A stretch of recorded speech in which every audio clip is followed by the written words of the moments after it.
Hi, everybody. So, I was thinking the other day, because I go to the emergency room quite a lot more than I would like to, but that's my reality.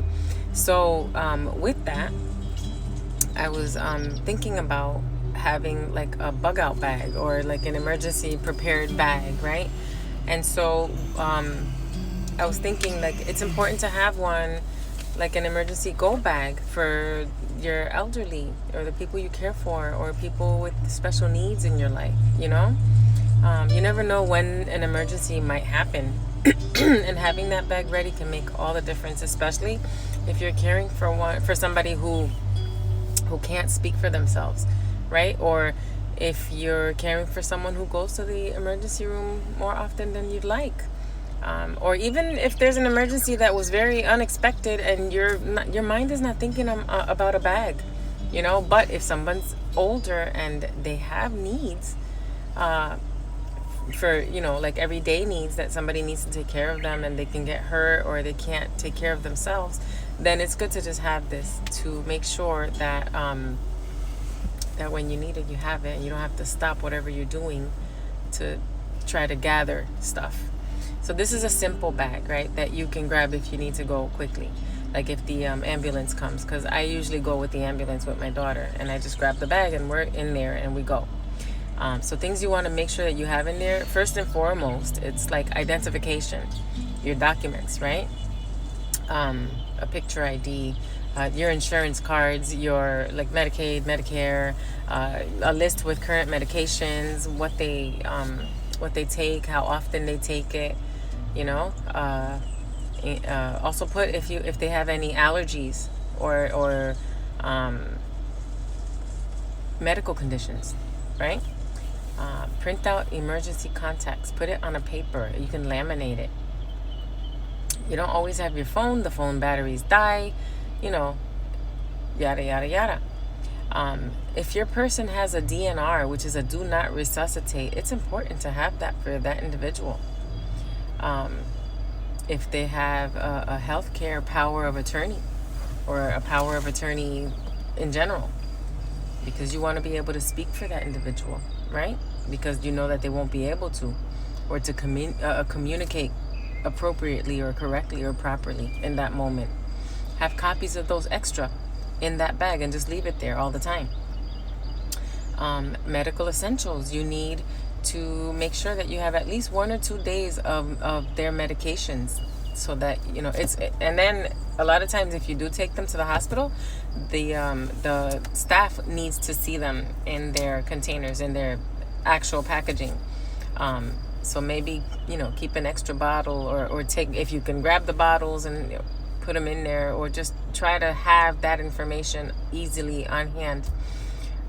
Because they need to know exactly what the patient is taking. And a lot of times you don't remember the names of those medications, and there can be many.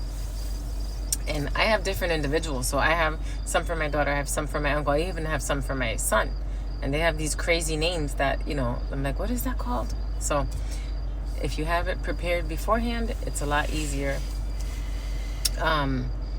Also, if they have glasses, if they have hearing aids, if they need their batteries, inhalers, or whatever other emergency medications, if they use things like adult diapers or even catheter supplies, whatever specialized things they have that you need for that person, put that in there. Have it in there extra if you have it.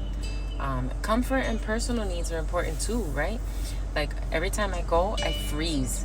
And I'm sure that my daughter gets really cold. So I always grab her little blanket because it smells like her. It's clean. It's from home. Like little comforts of home. Just to have something. A change of clothes, loose socks. Your feet get cold in the hospital.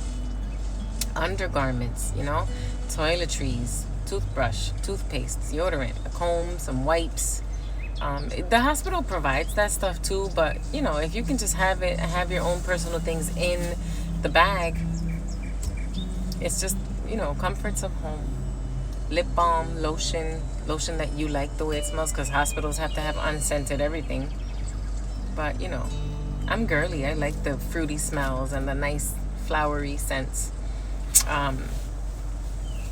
Also, if your person has dementia or autism or anxiety or, you know, stuff like that, my daughter's sensory. So she has little things that I know that I can take with her to keep her entertained, or like the little fidget spinners, or like those little sensory balls, the squishy balls and things, you know, or a stuffed animal even.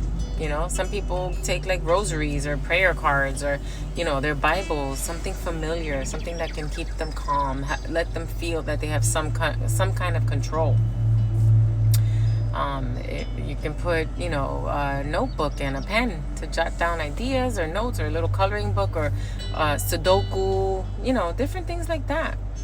And then, if you have an extra, excuse me, put an extra phone charger. Just leave it in your bag, or even a battery backup.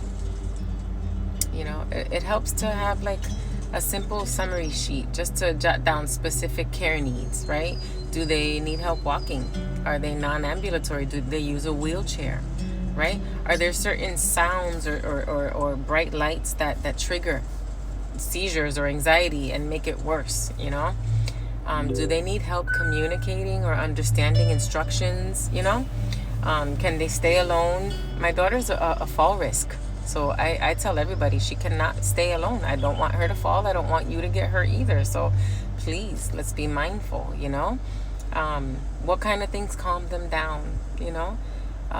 What kind of foods can they eat too? That's important. My daughter can't eat regular food. She needs mechanical puree. So I have to make sure that either they give me something chopped up, or I chop it up.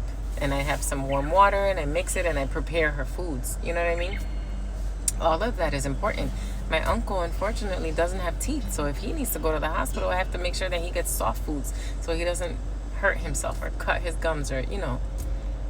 So make sure you have a sturdy backpack, or a little tote bag, something with pockets and, you know, space for like the folder with your papers, and space for the medications, not just like a bag where everything's thrown in and you have to kind of sort. I mean, but if you have that, then so be it. Use it, you know, at least you're prepared, right? But if you could put it in sections, it helps. And you want to have it ready for if anything happens. You're not scrambling. You just grab the bag and go, right? So this is a little bit of preparation that can bring you a lot of peace when things get hectic or crazy. Because my phone calls for the emergency room and ambulance, they often happen at 2 o'clock in the morning. You know, not at